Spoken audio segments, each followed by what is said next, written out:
My family found out I'm rich, now demands I pay everything. Many people may say that family is a blessing, but what they don't say is that they can also be a curse. And in my case, the family that should have loved and protected me instead hated and disowned me for no fault of my own. From a very young age I was the subject of neglect from parents that would rather gamble and drink than take care of me, and this only got worse as I got older. When I turned 7 years old, my brother vanished and my parents couldn't care less. After an investigation, the police dropped them as prime suspects, and life went on as if my brother never existed, back into the daily cycle of alcohol-induced rages or lottery losses. Many years later, I managed to free myself a little bit when I moved out for college, where I met my girlfriend, who is now my wife. It was sad to see that my family had no love for her either, often using her as a target for racist abuse or unwarranted complaints. This proved to be the final straw, as after I graduated I finally cut ties with my family, to which they only became more angry and inhospitable. 2 years later my life was finally on the up, and I had been scouted for a great position in a tech company,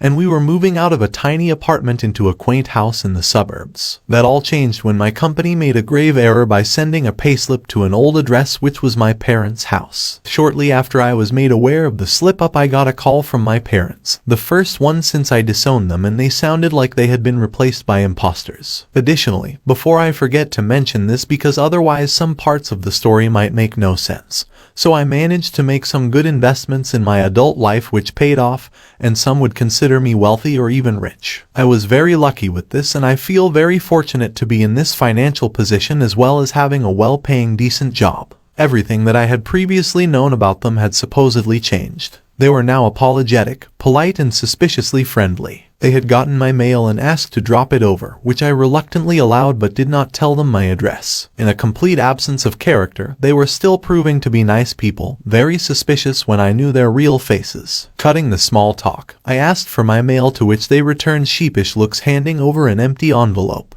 They stuck to the story that the envelope had always been empty, even though a glint in their eye gave me serious doubts. Frustrated, I turned to leave when they held me back, their true aim now apparent as they forced documents of late rent into my hands. I had no intention to pay it, yet by some magic or ingrained childhood conditioning, I found myself unable to refuse them when they swapped from begging to demanding. Past events flashed by me from deep trauma. They then let me go shortly after. Despair hung over me like a black cloud for most of the week thereafter, and I broke down when I recalled to my wife later what had happened. The only silver lining we could agree on was that it was probably just a one-time thing, because I could easily get my details changed at work so the mistake would not be repeated. Just as I had begun to feel like my old self again, I received another phone call the following week. My parents wanted something else. This time they lamented my treatment through our childhood and encouraged me to arrange a holiday so we could all go on together as a family, with very strong suggestions of the Bahamas. As the necessity and urgency of their plea turned into a strict demand, I faked a bad signal and put the phone down, struggling with the idea of conflict.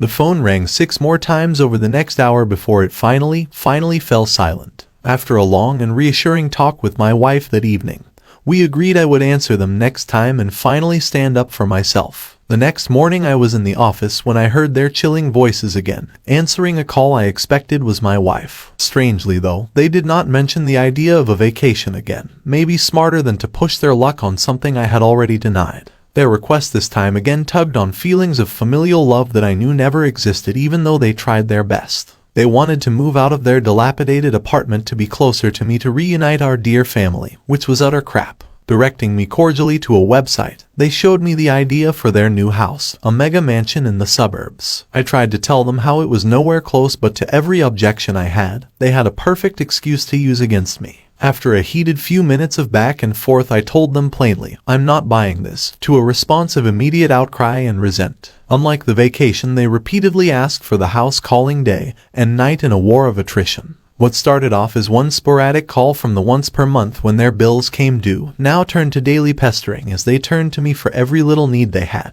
I regretted ever letting them back into my life, but now I knew that roaches like these people would not be so easy to get rid of. I tried once to refuse them gently, only then to be met with hysterics and an abundance of manufactured guilt as they tried forcing me to dance to their tune. If saying no was not possible, I needed another way to get rid of them. As I suddenly focused on my dilemma, one evening my mutually suffering wife approached me with a crazy scheme of her own.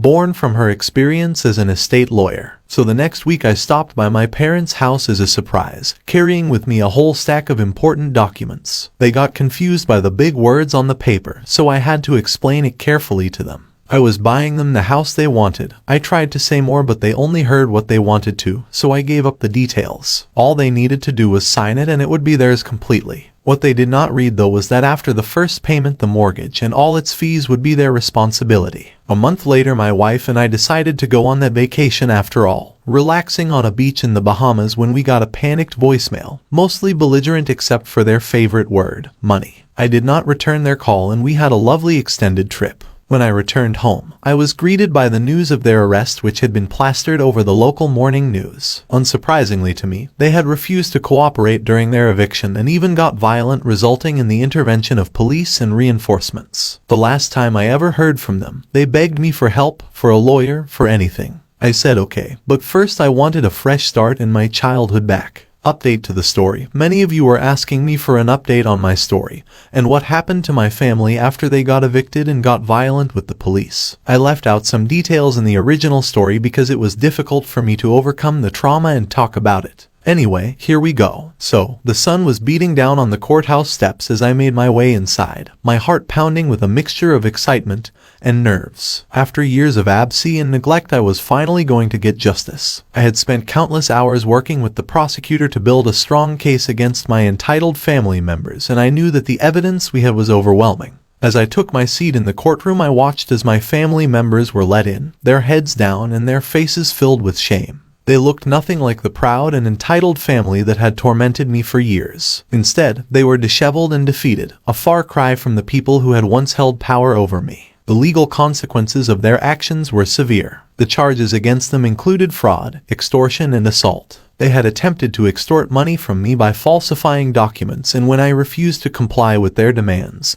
they had resorted to violence. Also, they attacked my pregnant wife simply because they did not like her skin color and did not want a mixed-race baby in the family. The court had also uncovered evidence of their involvement in the disappearance of my older brother years ago, something that had haunted me for years. The trial was long and arduous, filled with testimony and evidence that made my blood boil. My family members tried to deny their wrongdoing, but the prosecutor was relentless, exposing their lies and deceit at every turn. As the days went by, it became clear that the judge was not going to go easy on them. The judge handed down a sentence that was fitting for their crimes. My parents received a long prison sentence, while my other family members were given a variety of sentences ranging from probation to prison time. As they were led away in handcuffs, I could not help but feel a sense of satisfaction. Finally, they were going to pay for the pain and suffering they had inflicted on me. But even as I watched them being taken away, I could not shake the feeling of anger and hurt that had been with me for so long. I thought about my older brother who had disappeared so many years ago. The court had uncovered evidence that suggested my family members had played a role in his disappearance, and the thought of what they might have done to him filled me with a sense of dread.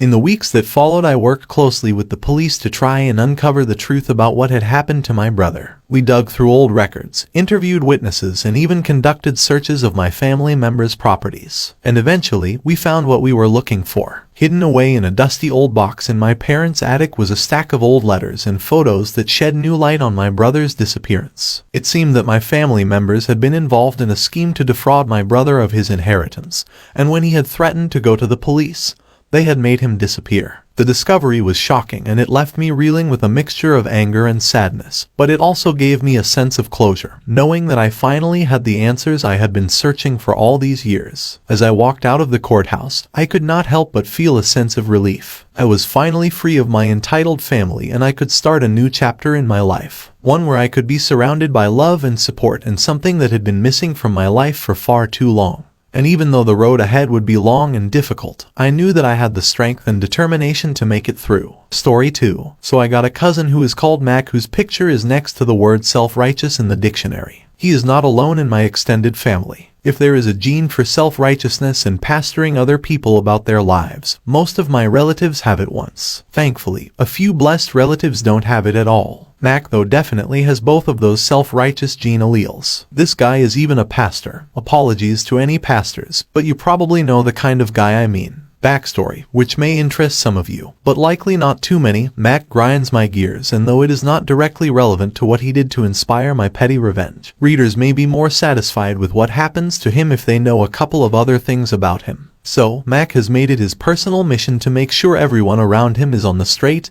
and narrow path. While admirable, he has managed to implement good intentions in the most bizarre, ineffective ways possible. His young son with his wife Tiffany is not allowed to interact with my dad because my dad is divorced. My dad is also a great person and an interesting guy to be around, but that does not matter because apparently divorce is a nasty communicable disease. Mac also believes that demons are constantly tempting us, and any deviation from said straight and narrow path is due to their influence. Now this by itself is alright. We all got our weird beliefs, but he did try to exorcise my other cousin once. Her demon had apparently gotten her to smoke a big fat joint, and as such she was completely unprepared for the experience. There was screaming and tears. One last thing, Mac and Tiffany, despite their good traits which will remain unmentioned, are very judgmental and pushy. They got a stringent idea of how one should live, and if you deviate from it, prepare for an annoying and self-righteous lecture, a few Bible verses, and possibly an exorcism. It's better than HLL, they would say, but not so, I reply. Here is the good part, I don't see Mac and Tiffany very often. But this summer I happened to visit my grandparents while they were in town. I had forgotten what they could be like until we sat down to catch up. They asked me about grad school and my boyfriend of 6 years. My answers seemed to confuse them in some way. It quickly became apparent that they were leading the conversation in a particular direction. First they wanted to know why we were not married and if we were living together in sin presumably. I parried. They asked why I was in grad school. It was gonna take so long and there are enough scientists anyway.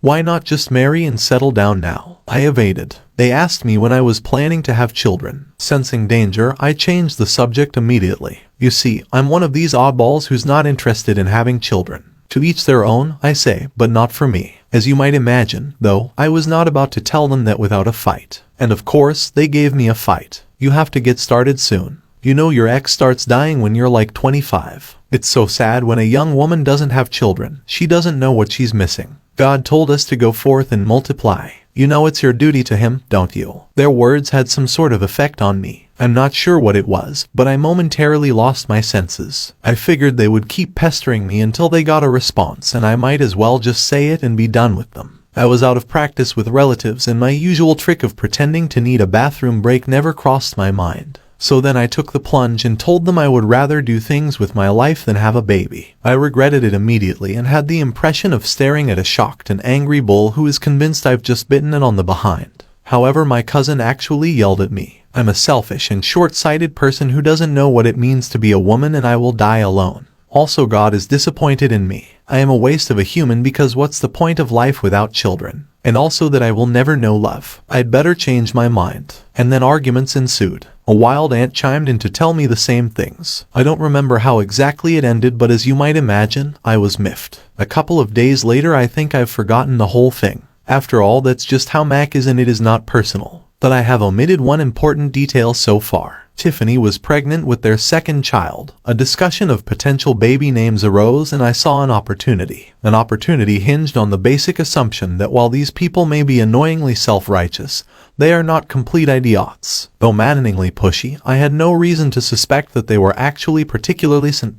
Spoiler alert, I may have been wrong. Anyway, baby names were being discussed. Various relatives made suggestions. They said they liked old-sounding Bible names, which makes sense because kid number 1 already has a bit of a weird one. I'm not even sure what name made me think of it, but I told them I had always liked the name Nephron, which is the name of an ancient Roman emperor who is known for his piety and for helping bring Christianity to Rome in the early days. I half expected one of my aunts or maybe my dad to call me on my BS because they are all Christians and some of them know a bit about early Christian history, but nobody did. Mac asked me how to spell it and where I knew about it from. The first thing that popped into my mind was a book on early Christianity that I read in undergrad, which earned me a funny look from my dad, the only one in the room who knows I'm not religious. However, he said nothing. Eventually Mac and Tiffany thanked me for my suggestion, and the discussion moved on. I figured if they were at all interested in naming their kid Nephron, They would look it up, figure out I was effing with them, and either laugh it off or get mad but pick another name. Fast forward to a couple of weeks ago. I just got an email they sent around to everyone announcing the birth. They are overjoyed, apparently, to welcome Abraham Nafron Jackson into the world.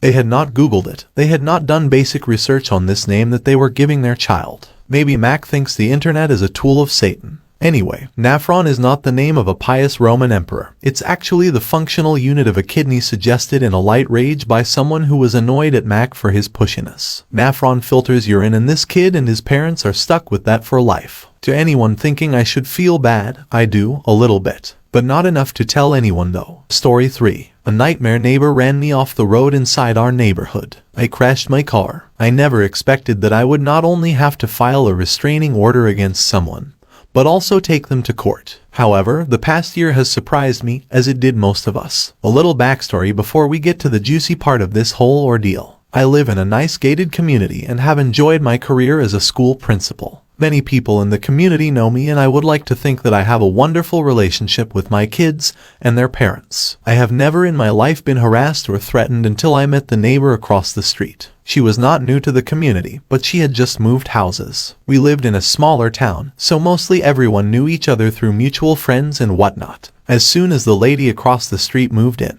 her behavior became more and more erratic and aggressive after she found out I was the principal of the biggest school in town. At first, I thought that it was something personal against me. I would leave her work in the morning and she would flip me her middle finger. On one of these occasions, she even started yelling profanities at me when I began backing out of my driveway. She had never directly said these things to my face or been aggressive, but her actions spoke very loudly. On another occasion, the next-door neighbor, who was a substitute teacher in the school district, had come over to chat with my husband and me. All three of us were sitting on our porch when we saw the lady across the street pacing up and down the sidewalk with her phone pointed towards us. It had appeared that she was videotaping us, and honestly, I was glad there was another witness to this behavior. I had not spoken to anyone about her aggressive and strange behavior because our community is mostly tight-knit and I did not want to be the one to cause any drama or animosity. However, with my other neighbor present, I learned that I was not the only one. This neighbor had some issues with her as well after the lady found out she was a substitute teacher. I had seen some kids in her house and playing in the yard several times, and I wondered if she had an issue with a teacher or school staff that led to this behavior that she seemed to have towards teachers, me or the school, or the staff. There were many more instances of this weird behavior, such as her videotaping my daughter walking our dog, or in another instance we were sitting inside our living room and we saw her walk her dog from across the street to do its business on our lawn.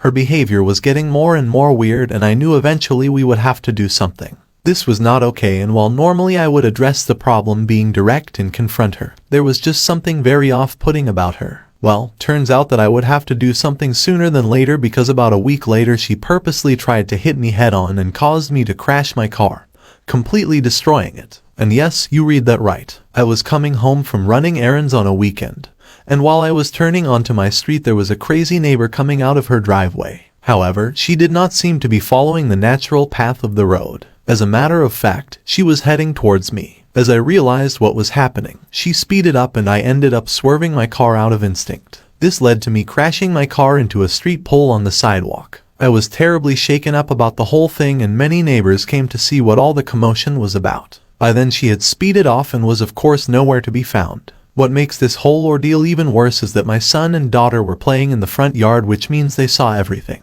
The neighbors called the police officers when my husband tried to calm me down while comforting our kids at the same time. The whole situation was absolutely chaotic, and it was the last straw for me. Upon the police arriving, I had let them know about the previous instances of her behavior. This is not the first time that someone had called the police on her. As a matter of fact, I learned that various school staff and school district employees have had several issues with her already. One of them being a school bus driver who had reported her after she threatened to choke him in front of a school bus full of kids. I also learned that in another school she had been banned after causing a scene in front of teachers and staff, which led them to buckle up on security presence on the campus. I ended up filing a restraining order against her, which ended up giving me a major peace of mind. She was not allowed to contact me by any means, nor was she allowed to be 500 feet of my home, which means that she had to move. Not only that, but she was also ordered not to come within 500 feet of my workplace, which was considered the entire school district. Although I never found out why she was so hostile and threatening towards school staff and employees, I was just damn glad she could not come near me or my family, and hopefully she would never be allowed to.